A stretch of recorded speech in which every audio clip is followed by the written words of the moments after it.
Welcome back to part 2 of our Which Town is Right for You in the Black Hills series. I can't wait to dive into these next upcoming towns. They are some of my favorites, and I grew up in many, many places around this area.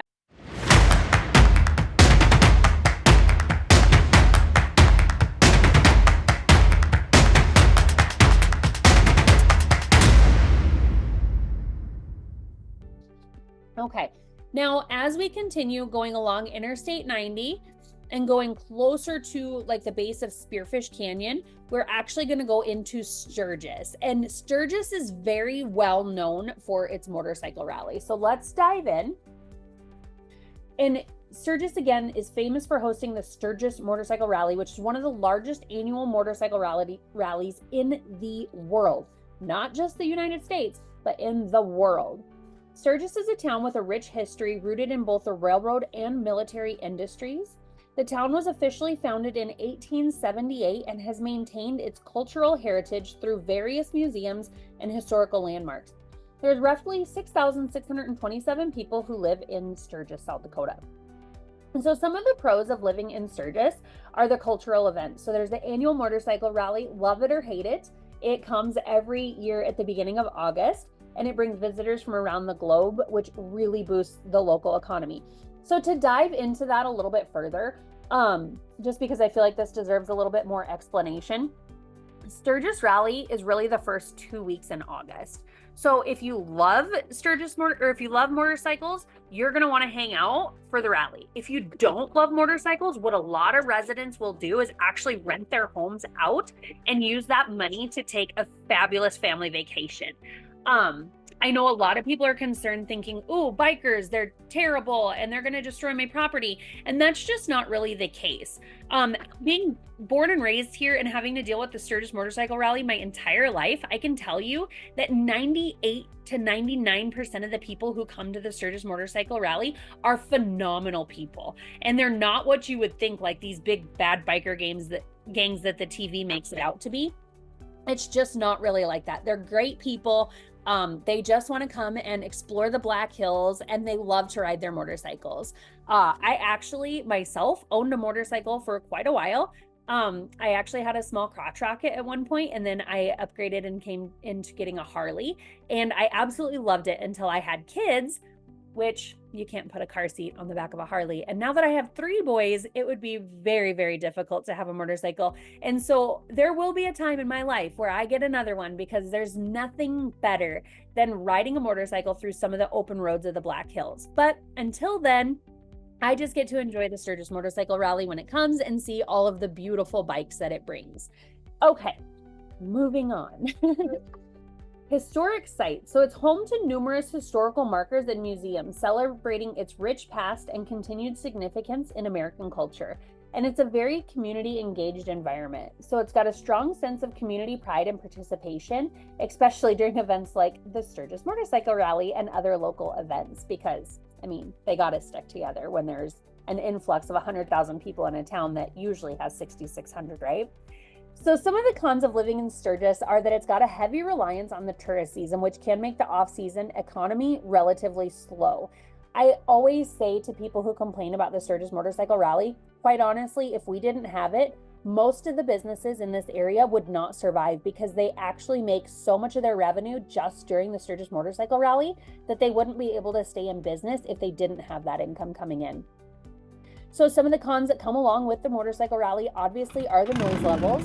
The motorcycle rally and other events can increase noise levels significantly for the couple weeks that it's here, which might be a deterrent for some residents.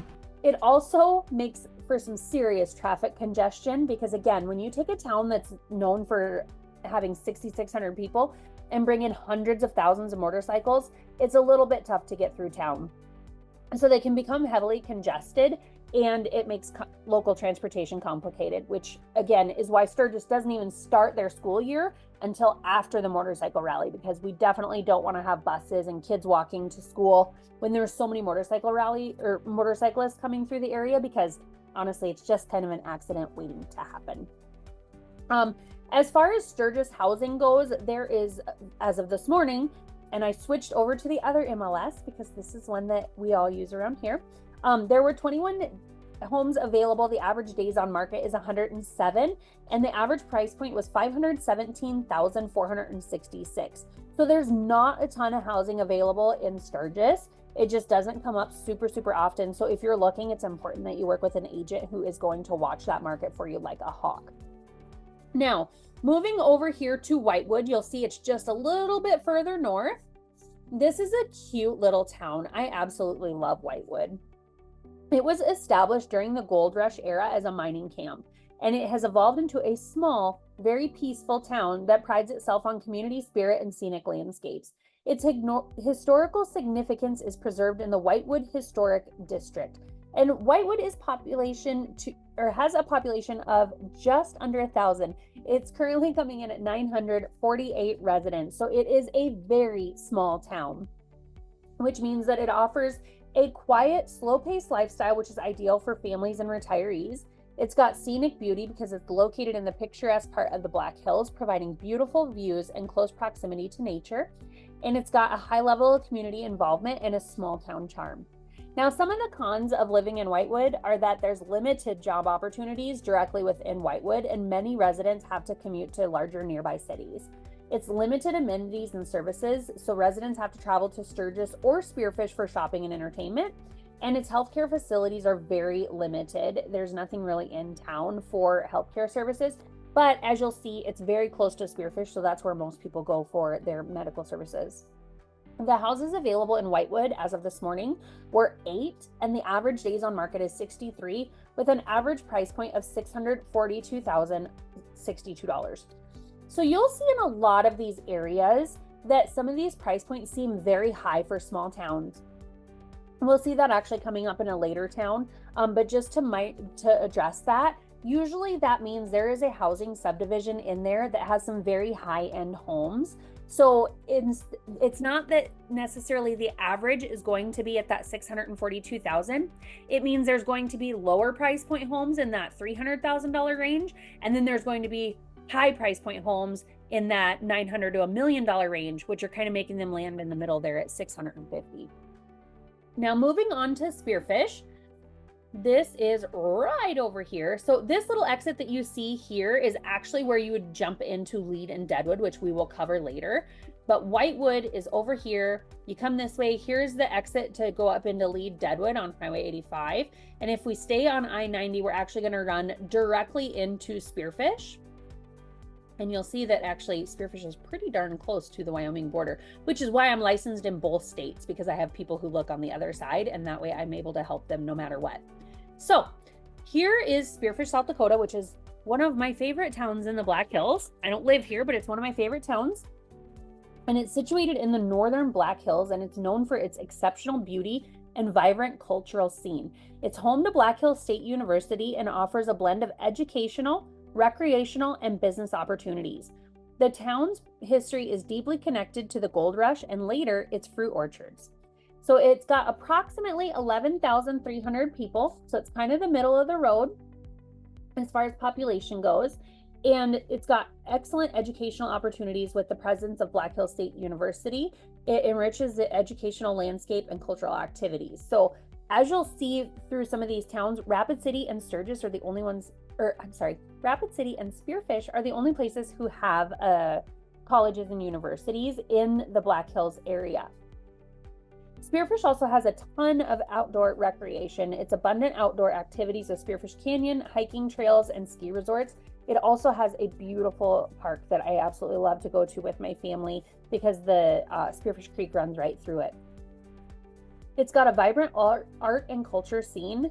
It includes festivals, concerts, and a local theater. They're actually redoing the band shell down at the Spearfish Park too, which is really cool. I can't wait to see that all come together this summer.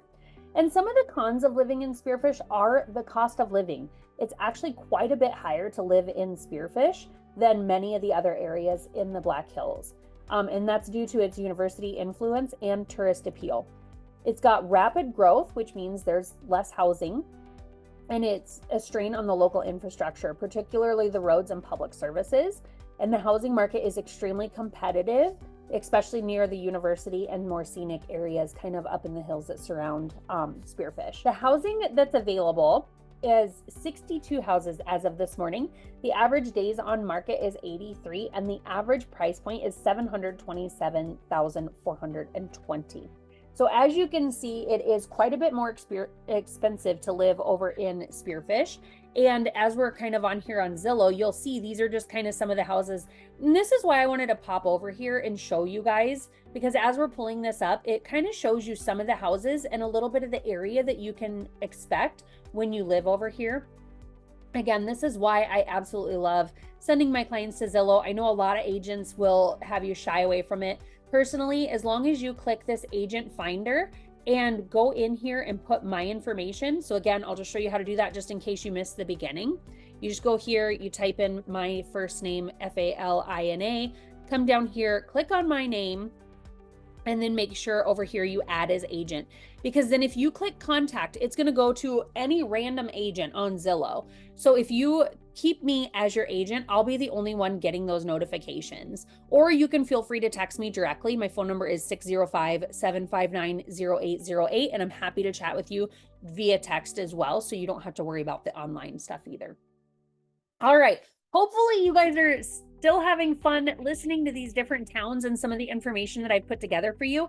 I know this video is getting kind of long and I apologize, but I feel that it's important to go through each one of these towns because these are conversations that I'm actually having on a daily basis with people looking to relocate to the Black Hills area. So that's why I thought I'm just going to get all the information together, put this video out there, and someday when I get all those drive-throughs of our beautiful towns around here, I will redo this video and make it a little bit more professional. But at least today, I have somewhere I can send you to look through the different towns and see which one might be a good fit for you. So without further ado, we're going to jump back over to Lead, South Dakota. So where I said coming back here on the interstate, you're going to take Highway 85 south, and we're going to jump down here into the Lead Deadwood area. So right here is Lead. Here is where our ski resort is. There's actually two of them up there. And then here is where Deadwood is. So we're going to talk about these two towns next. Starting with Lead, it's primarily known for the Homestake gold mine. Once the largest and deepest gold mine in North America, Lead has a rich mining heritage that is celebrated today through museums and tours. Since the closure of the mine, Lead has focused on tourism and scientific research, including the Sanford Underground Research Facility. The population of Lead is around 2,978 inhabitants. Some of the pros of living in Lead are home to cutting-edge scientific research facilities, offering unique job opportunities and community educational outreach.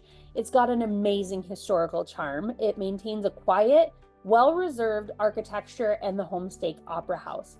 It's also a great space for tourism and recreation. So it benefits economically from tourists and residents and enjoys year-round recreational activities. Again, sorry for tripping over and reading some of this stuff. I just wanted to make sure I didn't miss anything after I put this all together for you guys. Some of the cons of living in Lead are the economic transition. The economy is still adjusting from its mining-centric origins, which can be challenging. It's got small town limitations, such as shopping and dining options available within town, and the property taxes. They're a little bit higher relative to the size, which is reflecting its touristic and research developments. So here's the average or the available homes this morning was 53. Average days on market is 142. And here is the price point of $1,093,356. Again, don't freak out at that number, because if Lead is for you, Lead is actually one of those perfect examples of where you can actually get a very, very affordable home. And you can come over here where they have, I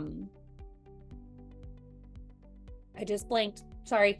Powder House Pass, which is where they have a ton of homes that are available for vacation rentals. So if you come in here, you're going to see that some of these houses are $2.2 million, $2.19 million. So there's a huge gap in the housing.